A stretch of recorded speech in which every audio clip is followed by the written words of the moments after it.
you know, that's the thing about AJ. If you know his character, I've worked a lot of AJ fights, and I've been around AJ enough, you know, to kind of observe his character. This is a very serious human being, and This is the Schmo with the pro. He's the former 2-division boxing champion. He's the commentator for BKB. He's the commentator for BroBox TV. And he's doing the commentating for Championship Mental Health Boxing 2 with the Schmo tomorrow night here in Los Angeles. The Magic Man, Paulie Malignaggi in the flesh. How we doing? I'm doing good, Schmo. I'm doing good. Good to talk to you. And I'm also a BKB fighter now, too. So yeah, competitor as well. So long list of accolades, I guess. 1-1 in bare knuckle boxing. Paulie Malignaggi. Come on, Schmo. Should be 2-0. That 3 schmucks in Florida robbed me the first time. Come on, man. Even one-handed, it should be 2-0. So you still got the itch to go do it again, huh?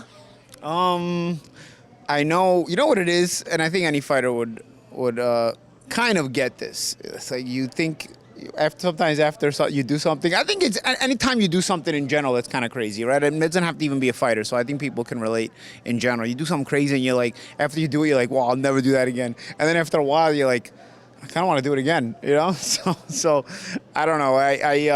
I'm in line for a title fight in BKB, so I'm talking to them. Rolando D just won the title over Liam Reese in the 154-pound division. So I may explore that option.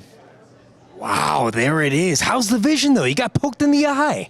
Yeah, the vision is like 90% back. You know, I mean, even if I don't get more than this back, I think it's already better than I expected. You know, it was really, really, I can't say scary because, I mean, at least, you know, you count your blessings. You know, it could be worse, right? So, but it was a weird feeling to just look at signs that I was reading a month ago and just be like, I can't see that, you know? I can't read that or something, you know? But it's getting a lot better. I'd say it's like 90% of where it was before. So even if it doesn't get back to 100% in the right eye, it's good enough. I mean, I can read words with the right eye now, which I really couldn't before, you know? So it's almost to where it was before. So even if it doesn't get exactly to where it was before, I think I'm good. There's been all these conversations in the UFC about eye pokes, but here we are with bare knuckle, and we're talking eye pokes with you. Yeah, you know, I always talk about how bare knuckle is safer, and from a cerebral standpoint, it is safer because you can't load punches as heavy because your hands start hurting, and your opponent's hands are going to hurt too, so he can't load punches constantly either. So I think from a cerebral damage point of view, the bare knuckle is, in fact, safer. Because even no matter what kind of contact you get, it's not going to be heavy contact. It can be cutting contact, it can be bruising contact, but it's not going to be cerebral damaging contact, concussive contact. Not as much anyway, you know, or at least not as consistently. I can't say it's not there because obviously it's there too, but not as consistently because the hands start hurting right away. But one thing I hadn't banked down because I had never dealt with it in professional boxing, and I didn't deal with it in my first bare knuckle fight with Artem Lobov, is the eye pokes. You know, eye pokes are kind of a danger because you don't have to do a lot to the eye to damage it, and you don't have to really hit it that hard to damage it or poke it that hard to damage it. You know, so it's a very delicate organ. So it is a tricky situation. I actually spoke after the fight with Mike Vasquez, the president of BKB, and I wanted to kind of explore some options to make this a bit stricter with the eye pokes. And I think MMA should look into this as well as the other bare knuckle promotion, BKFC, should look into this. Where basically my idea was to have sort of an instant replay situation for the referee in between rounds, like or VAR as they would do in soccer, instant replay in between rounds, where basically the intention of the eye poke is looked at between rounds. You got an eye poke, sometimes it's an accident, because I do know eye pokes can happen on accident, especially in bare knuckle and even in MMA, because you're trying to grab behind the neck sometimes, and so sometimes maybe the guy's head might move and he might get poked. So I can see where the accidents would happen, you know, but if there is an intent on the eye poke. For example, in my situation, we're in the middle of a fight. Listen, I got a lot of love for Tyler Goodjohn. He's a great competitor. He's a tough competitor, and I respect him. But I think the eye poke was on purpose because he threw a left hook with a very open hand, So, and the way I was slipping shots early, I think he was seeing that. I was kind of pulling and countering. And if you watch a good boxer box, they make you miss by this much. because if you miss by this much, you can't counter punch. So in order to counter punch, I have to make you miss by this much. So it has to barely miss. So I was kind of making him stepping back on the shots and coming back with little tight shots, coming back on little tight jabs and little tight right hands. So him opening up his hand, in real time, it looks like a hook. It looks like a punch. So I'm doing the same thing I'm always doing. I'm kind of pulling and shooting back. But with your open fingers, because I'm slipping by so much, your open fingers rip across my eye, So I remember it happened one time, and it caught me like on the orbit bone, and I felt it like a little slap from the fingers. And if you notice in the fight, I yelled at the referee. I said, "Yo, watch his fingers." I can't call timeout, but as I'm fighting, I say, "Watch his fingers." And then it happened the second time, and it got me, And so I think, when it comes to that particular situation, I think that the intention is very clear, So I think a referee, my idea would be for a referee to have an instant replay ready for him to see between rounds, and to look, and then the referee himself will be the judge of the intention or not. There's no set rule. I think the referee would get the discretion to say, okay, I think that was intentional, or I think that wasn't intentional. And if it's something intentional, an instant point takes away right away instead of warnings. This way, it would take away some of the danger. So, and if it's ruled an accident, no point taken away. It's a warning, because sometimes, unfortunately, it's going to happen on accident. But I think if you can take away the intent, you'll diminish the chances of things like that happening. Because, man, you don't need a lot of damage to your eye to damage it permanently. I think Aspinall had a lot of problems after the fight for a while. I don't know how he's doing now, but I know he fought the same night as me. Still recovering, still feeling the symptoms. Yeah, and I know Michael Bisping lost an eye from these eye pokes. From what I've been told, he's got a glass eye, right? Michael Bisping from his UFC career. So I think, the thing is, these eye pokes are very dangerous, and it doesn't take a lot to do it. So unfortunately, I heard Aspinall was getting criticized after the fight, but that's the thing. It doesn't take a hard shot to the eye, a hard damage to the eye to damage your eye badly. So when you're looking at it and you don't know any better, you're thinking like, oh, that's nothing. What is he doing? But the eye is so delicate. So that was just my idea. I think it has to be worked on, but it's sort of an instant replay monitor set up, somebody in charge of the instant replay to set up the instant replay so the referee in the 1 minute between rounds can go and check it and look at it, and then he gets the discretion. I would give the referee the discretion, to say that was intentional or that wasn't intentional, And so the intentional will automatically lose a point. No warnings needed. Automatically lose a point. And I think that would help in protecting from these kind of things. And I don't know. I mean, obviously, I wouldn't object to further discussing any other ideas on this, but I do think that it's something dangerous that could be maybe done a little bit less. Paulie Malignaggi making the great suggestions to improve the rule set. You did a great job attacking the body, bobbing and weaving and getting the job done when you performed, so we got to give the kudos to you. But we got a big fight tomorrow night. WBC Cruiserweight title on the line. Rematch season, Badou Jack, Noel Mikaelian 2. What do you make of this rematch, and what do you like? Yeah, it's really tough. I'm not going to say what I like because I'm calling the fight, so it wouldn't. Well, we're calling it, but I'll tell you this. It was a tight first fight. I got to give Badou Jack credit at 42 years old for still being able to compete at this level. Mikaelian is no slouch, and he's hungry. And, of course, he knows that a win over Jack, who has a pretty solid resume in professional boxing, would really catapult him forward, I think Jack, if he wins, creates more options. I know, obviously, Opatai is the biggest name in the cruiserweight division right now. Maybe Zurdo, but he's fighting Benavidez soon. But I think that Jack winning would create a lot more options because he could take on the Zurdos and the Opatai's of the world, or even the Benavidez of the world. But I also think that a Jake Paul fight would open up for Jack. I think that, and obviously that's a different lane, but it's still a money lane. At 42 years old, you're looking at legacy, but you're also looking at money, right? Exit route. So I think Jack keeping the WBC title would really would create a lot of options for him. While Mikaelian, it would create a lot of options for him too, because he would be the newcomer and the champion, and obviously when you're a new champion, new options are created for you that you didn't have before. But I'm not sure that somebody like Jake would look at him. But you never know. Having a world title is a big bargaining chip regardless. Of course, Jake would probably need a comeback win after what's likely going to happen to him with AJ, but that's a different thing. What is going to happen with him and AJ next week in Miami on Netflix? I mean, can anybody else see anything else happening? I mean, this isn't 60-year-old Mike Tyson. This is, a 35, 36-year-old Anthony Joshua, who's still relatively dangerous. And in his fight with Dubois, he almost knocked out Dubois before being knocked out himself. I thought he hurt Dubois right before being knocked out. So Joshua has still been rather competitive at a very high level. Still elite, AJ? I'd still, he hasn't been active, but I wouldn't consider him shot or anything. And even a shot AJ would still, would still likely beat a Jake Paul in my eyes. But I don't necessarily see AJ as a shot fighter at all.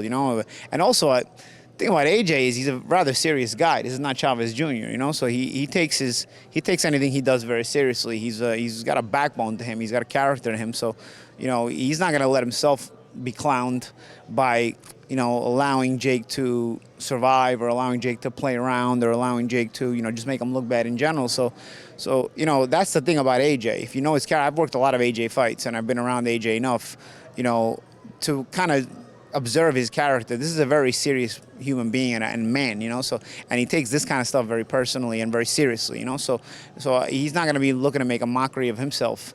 And so from that perspective, I don't see a guy like AJ going easy on Jake at all. He's going in there to knock him out, and anything less, it's going to be a disappointment to him. So does he knock him out? I mean, yeah, he knocked out Ngannou, right? And I think most people would think Ngannou is better than Jake, right? I mean, you saw what he did to Ngannou. He cut through Ngannou like it was nothing, like a hot knife through butter. So yeah, I mean, I would expect nothing less. We'll see. We'll see how they go. I mean, obviously, you give Jake some credit for having the balls to do this. But then again, Jake is also doing what we all used to say when I was my age. And Schmo, you're a little younger than me. When we were kids and we would joke around and Mike Tyson was the big deal, we would all say, for $1 million, I get in the ring with Mike Tyson. Well, I guess for $90 million, Jake's going to get in the ring with AJ. So I think that's what the equivalent of it is. So is it bravery? Is it just, hey, you give me enough money, I'll do it, I don't know. I do think that Netflix probably had a little bit of a say here because Netflix wants to put on a big deal event. So once Gervonta Davis fell out, you had to replace him with a big deal kind of a person, kind of a opponent. And AJ fits that bill. AJ, does he finally face Tyson Fury in 2026 if you're a betting man, Paulie? You never. I think what's more on Tyson. I think AJ is a competitor that he probably would do it. I think it probably comes down more if Tyson Fury is going to fight or not. And with Tyson Fury, you can't really call it. He's a tricky guy to predict. So, if Tyson Fury decides he's going to fight again, then yes, it'll be the AJ fight, and I think AJ would do it. But I think it's more on Tyson Fury than AJ. Shakur, Stevenson, Teofimo, Lepoz. It's going down in New York City end of January. It's a big-time fight. Yeah. What do you make of it, Paulie? Yeah. At first glance, I mean, this is Shakur Stevenson written all over, right? This is Shakur's coming out party. This is where Shakur lives up to the expectation. But there is a tricky element to this fight as well because Teofimo Lopez always saves his best performances for the moment when you write him off, for the moment when you're ready to say, okay, he's gone too far, now he's going to lose. And his two career wins where he's been an underdog, I think most people were picking him to lose the Taylor fight. But more so than that, the Lomachenko fight, really most people were looking for him to lose that Lomachenko fight. And I think he's probably the only guy to have beaten Lomachenko legitimately, So Teofimo has a way of being at his most dangerous when he's got his back to the wall and people are counting him out. And Shakur is in his prime, and he's very, very good. And I think he's possibly, the level of a fighter that could probably be the number one pound-for-pound fighter in the sport if he would just have the right opponents in front of him to beat, because he would beat them. But this is the one guy where it's really, really tricky. It's the one guy that could really offset that is Teofimo, on the right night, of course. Shakur, I think, is a more consistent, better fighter. But Teofimo at his best sometimes looks almost unbeatable, So that's the only thing that gives you some tricky feelings about it. You feel like Shakur is ready to do this, and this is the moment, but Teofimo tends to be that guy who's the most dangerous in these moments. So it's tricky, but I still got to give credit to both guys. Teofimo's always looking for the toughest fights, and Shakur Stevenson's looking for tough fights, and nobody wants to fight him, This is a legitimate 50-50 fight. I know the odds have Shakur probably a heavier favorite than I would have made him, but nonetheless, this is still a tougher fight than Gervonta Davis has taken on his whole career. So I know everybody makes a big deal of Tank, but Tank's constantly going in the ring with 10-1 on the dogs. So this is not one of those fights. Shakur is looking for these kind of fights, and he's found himself one. Devin Haney's next opponent is who? Interesting, man. I'll tell you, I really feel like Devin is in a really good moment right now, and he's kind of cleaned everything up with a really terrific performance in a fight where he was an underdog, right? When you win as an underdog, you make more of a statement. And I would say if Ryan Garcia wins, the Ryan Garcia rematch is huge against Barrios. The Ryan Garcia rematch is huge because now it's a world title unification. But then it's a piece of me is like, Ryan doesn't deserve that, man. It's like he cheated the first time around, and it's like, why give the satisfaction that he should have that fight? Why put him on that? But then again, you think more above that, and you're like, well, Devin kind of does deserve this kind of fight, because then it's a huge, huge money fight, and he's just earned it with the performance he just put on against Norman. So it's like, from one perspective, I don't feel like Ryan deserves the opportunity to have this rematch and have this big event again. But based on what he did the first time, that was so unjust. But then again, it's like, if you take it away from Ryan, you're also taking it away from Devin. And Devin, there might be so much on the table as far as obviously earning power, but also a world title unification. And does Devin deserve to have that taken away from him as well? Devin may want it. Who knows? So I think that's probably, I don't know if it's his next opponent, but I think it's probably the biggest fight that can be made for Devin right now. We got a giant Christmas tree behind us. It's Christmas season. What does Paulie want for Christmas this year? I don't know, man. I got my comeback win. I guaranteed title shot on BKB. Let's go. There it is. Would you need that to finally feel complete? You're 44 years young. We see Philip, 45. You just turned 45. Happy belated birthday. You're older than Philip Rivers, and he's coming back to the NFL. You saw that? Rivers is back, too. And he was on the Hall of Fame ballot. Yes. I don't know. Now he's got to wait 5 more. 5 more years? Yeah. Yeah. I don't know, man. I felt good. I was telling you off camera that I needed to have the break in order to change the way I was training.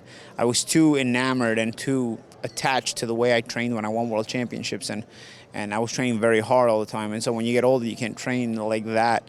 And I couldn't let that go in my career. And so without the break to kind of give me that separation, separate from that anxiety, I wouldn't have been able to change the way I train, because I would have always psychologically been doubting, like, oh, am I doing enough? Am I doing enough? I was always that kind of neurotic person in training camp. So, unfortunately, since I am that kind of person, it sort of needed this kind of break, and I've never been a person that does drugs or drinks a lot or anything like that. So and I honestly, Schmo, to tell you the truth, I went through puberty late, I aged late, I lost my last baby tooth in high school, and I always thought about the fact that maybe I'll also age later on more slowly as well, and I feel like, I've still got pretty good legs. I mean, I don't know what it would be like to do 12, but I mean, in 5 or 6 rounds, I still got, good legs and a good rhythm and a good spark to me. And, again, the way I made the adjustments in training, I didn't push myself to the limit, but I pushed myself intelligently nonetheless. And I pushed myself enough, and I did it consistently enough, and we worked on the proper things enough to make this come together. And I honestly, after the fight, I had to take a couple of weeks just to not do anything, because I had broken ribs and my hands were very swollen and so whatnot. But honestly, even after 2 weeks, I was already shadowboxing again. So my hand's still kind of sore actually, but I haven't hit on it with my hands. But I'm already shadowboxing almost every day again. And so I'm back in a rhythm that I want to keep, because I like the rhythm I had in the fight, and I think with that kind of rhythm, I'm tough to beat. There it is. Who would you say right now is the best boxer in the UFC, from what you've seen? I'm too casual of a fan to really name it. Honestly, I'm too casual of a fan to name it. And I haven't watched recent UFC fights, so I couldn't tell you. Sorry, guys. I haven't watched enough UFC lately. I was more of a casual fan not too long ago, but I gotta say recently I haven't seen enough UFC fights to be able to make a call like that. So I don't want to say a name and then just based on I don't know enough to make that decision. Fair enough. Can we get a final message for all the Magic Man fans out there worldwide? Do I have more fans or more haters? Schmo, what do you think? Noise is a good thing. As long as they're talking, it drives things up, and there you are, front and center. Yeah, I'll tell you what. I don't know if it's a message or not, but I'm gonna win the BKB world title next year. You'll see. Love to hear it, baby. 45 years young, still rocking strong. He's the pro. I'm the schmo here in Los Angeles, California. We're out.